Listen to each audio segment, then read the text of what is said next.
días. Bueno, yo quería plantear en estos 15 minutos un par de cuestiones.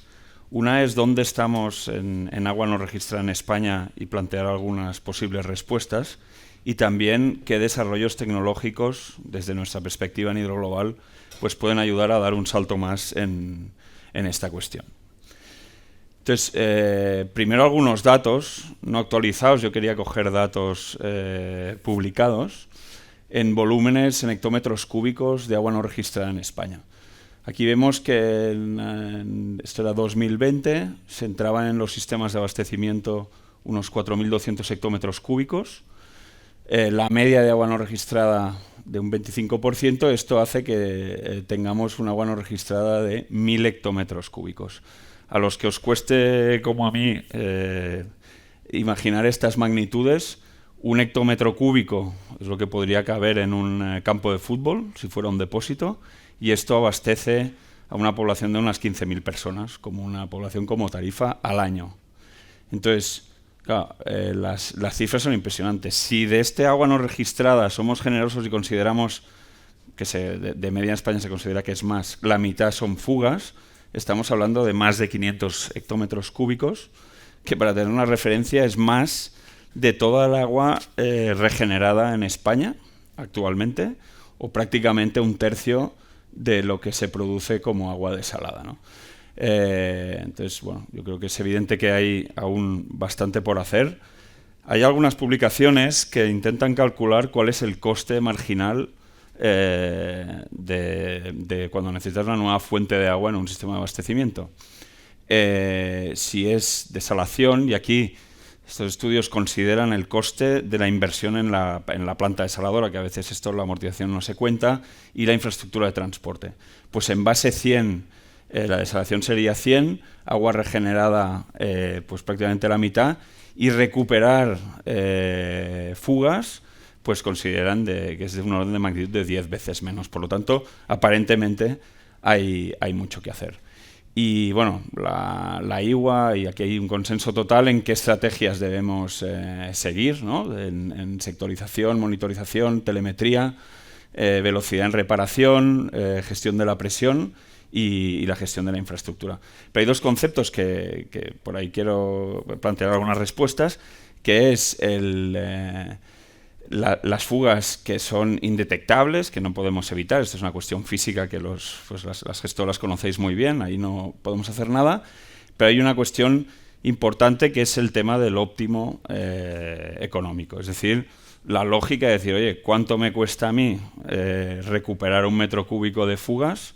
Si esto a mí me cuesta más recuperarlo que lo que me cuesta perderlo, pues no tiene sentido.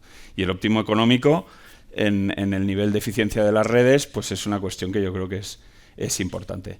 Antes de ahondar un poco, como nosotros no somos ni Siemens ni Aqualia, dejadme que os recuerde a algunos que no nos conozcáis quién somos. Hidroglobal forma parte del grupo MAT Holding, es una empresa española familiar que tiene alrededor de 1.000 empleados en todo el mundo. Y tenemos dos negocios principales, uno es la agricultura y el otro es la gestión del agua, y tenemos pues tanto plantas de fabricación como suministro de productos y soluciones, específicamente, por ejemplo, en Hidroglobal, para el agua no registrada. Fabricamos desde válvulas de regulación, ventosas, sistemas de control de válvulas hidráulicas, y también proporcionamos sistemas de detección de fugas con sistemas acústicos. Entonces, volviendo un poco al agua registrada, nosotros llevamos más de 20 años colaborando con compañías, pues vemos ejemplos de mucho éxito. Esto es una población de 80.000 personas en España, que empezaron, bueno, pues una red que estimaban, no lo sabían, porque al final era difícil saberlo al principio, pero estimaban un 50% de agua no registrada. Bueno, pues se pasó a la fase de diseño de sectores, implementar estos sectores, regular la presión, implementar acciones de control de fugas, empezar detectando qué sectores eran más problemáticos, empezar a reemplazar infraestructura, y redujeron un 40%. Llegaron aquí por debajo de un 18% en agua no registrada. Bueno, esto es un éxito, pero Si miramos un poco la tendencia, de nuevo, aquí no son datos actualizados, ha bajado algo, pero se percibe como un cierto estancamiento en la media de rendimiento en España, ¿no? Y yo no tengo la respuesta, pero planteo, hombre, lo que sí que vemos es, por ejemplo, en muchos municipios pequeños, falta de recursos, ¿no? En las grandes ciudades normalmente se consiguen rendimientos mucho más altos y lo que también nos cuestionamos es si este óptimo económico es real, es decir, para la gestora seguro, pero estamos asignando el valor real del agua para calcular este óptimo, ¿no? Probablemente no se tiene en cuenta inversiones públicas, etcétera, ¿no? O el coste marginal de la fuente de agua. Bueno, como esto es una cuestión más de gobernanza o de política, yo me centro más en la tecnología y sí vemos que aquí nosotros desde la industria podemos ayudar a pegar un salto en cómo van evolucionando tanto los equipos de la infraestructura hidráulica como la monitorización y diferentes tecnologías. Y pongo dos ejemplos. Uno, por ejemplo, en regulación de presión. Cuando se hace la sectorización, si podemos regular, pues tradicionalmente se colocaban válvulas reguladoras de presión fija, pero con costes similares a esta inversión, pues hemos ido sofisticando las posibilidades, desde regulaciones noche-día a modulaciones hidráulicas, es decir, reducir la presión en función del caudal, a controles de la presión dinámicos y remotos constantes. ¿Con qué conseguimos? Pues conseguir que los sectores estén en el nivel de energía más bajo, y esto directamente afecta casi linealmente, depende de la infraestructura, etcétera, pero si reducimos un 5% más la presión, reducimos un 5% las fugas y reducimos la frecuencia de roturas, que a veces aún tiene mayor impacto. Me detengo en otra de las tecnologías que nosotros estamos introduciendo y que creemos mucho en ella, que no son tecnologías nuevas, pero sí el nivel de sofisticación actual, que son tecnologías acústicas para la localización de fugas. Hemos visto con varios compañeros o con gestoras, ¿no?, todas las herramientas que hay a nivel de medición, de análisis de datos para detectar qué sector tiene un problema. Estas son tecnologías para saber exactamente dónde está la fuga. Tradicionalmente, pues habían tecnologías, lo que pasa que eran poco precisas, muy intensivas en mano de obra. Ya hemos visto que esto era un problema, es decir, había que ir, colocar, sacar técnicos que analizaran los datos. Ahora esto se ha sofisticado mucho y estamos viendo que tiene sentido a nivel de retorno a la inversión sistemas de monitorización fija, es decir, colocar cada cierta distancia, que puede ser desde 300 metros a 1 kilómetro, depende de las condiciones, etcétera, sensores que están escuchando, digásemos, el sistema permanentemente, se envía un motor de cálculo y simplemente el motor de cálculo en un sistema GIS te vuelca donde hay una alarma y te la localiza en un GIS. ¿Qué hay de diferente, digásemos, en los últimos años, donde creemos que esto puede ayudar a dar un salto porque el retorno en la inversión es más corto? Primero, la precisión, es decir, estos equipos ahora, tanto la parte de hardware, la sensibilidad de los hidrófonos o de los acelerómetros es mucho más alta. Luego, la electrónica permite registrar archivos de sonido de mucha más alta calidad. El motor de cálculo te permite separar frecuencias, el motor de cálculo sabe para esa tubería, ese diámetro, qué debe buscar, y esto te permite colocar sensores más lejos y detectar fugas más pequeñas y más cantidad, ¿no? También, por ejemplo, el sistema que nosotros estamos introduciendo son grabaciones permanentes, entonces esto te permite discriminar mucho el origen. Si estás 24 horas oyendo un ruido, probablemente sea una fuga. Si solo es puntual, pues aquí se ha avanzado mucho en esto, ¿no?, en poderte adaptar a cualquier material o diámetro, ¿no?, en flexibilizar el sistema. Claro, pero la cuestión es lo de antes, es decir, oye, pero ¿yo esto cómo recupero la inversión? Aquí hay muchos factores, no voy a entrar porque vamos cortos de tiempo, pero el coste del agua evidentemente es uno muy importante, la frecuencia de reparaciones, cuánto nos cuesta reparar, si hay falsos positivos, hay una serie de factores.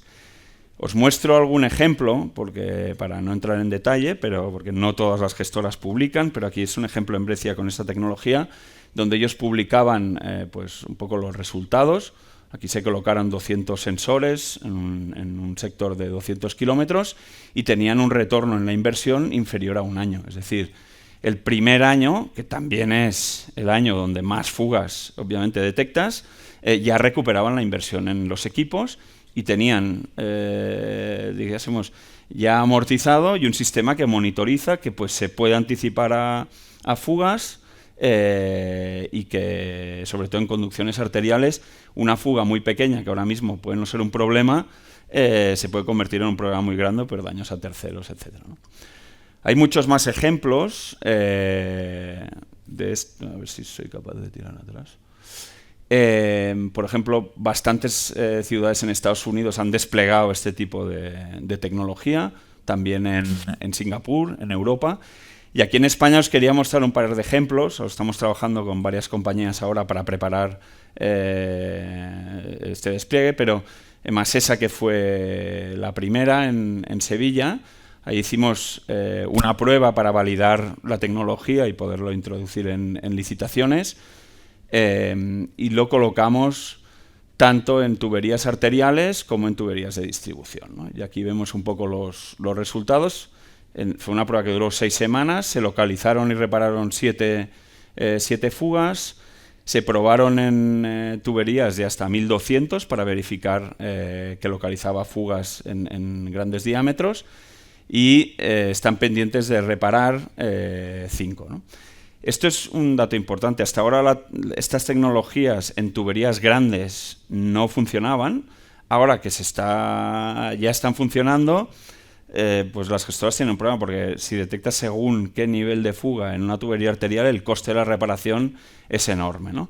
Entonces también estamos acompañando ahora, por ejemplo, con Aguas de Barcelona, en tecnologías que confirman la localización exacta y el tamaño de la fuga para hacer el cálculo de si la tengo vigilada y me espero o tengo que actuar ya en una arterial, ¿no? Bueno, este es el caso de Barcelona. Aquí también se hizo una prueba, primera pequeña escala, a 6 kilómetros, donde también pues, se localizaron fugas en todos los diámetros de conducción donde se probaron. Aquí estamos en la fase también de extensión y ya en proyecto comercial. Bueno, entonces, un poco para concluir, pensamos que estos desarrollos, hemos visto gestión de la presión, localización de fugas, pueden ayudar a un salto porque estamos reduciendo, digásemos, el coste de detección, porque podemos poner con costes similares equipos que dan muchas más prestaciones, y si son tecnologías que ayudan en todos los ámbitos de acción de una estrategia de reducción de ANR, es decir, la gestión de presión ayuda no solo a reducir fugas, sino a reducir la frecuencia de roturas, o sistemas como el de detección de fugas con sistemas acústicos te permiten una detección temprana, una planificación de decir, oye, este sector estoy encontrando mucha frecuencia, voy a gestionar esta infraestructura con prioridad, pues ayudan mucho más, ¿no? Por lo tanto, a modo de conclusión, ¿no? Pensamos que los avances de tecnología realmente permiten retornos en la inversión más cortos, por lo tanto debería ayudar a mejorar la eficiencia. Cuando una fuente adicional de agua es necesaria, la más económica, pensamos que es vía ANR.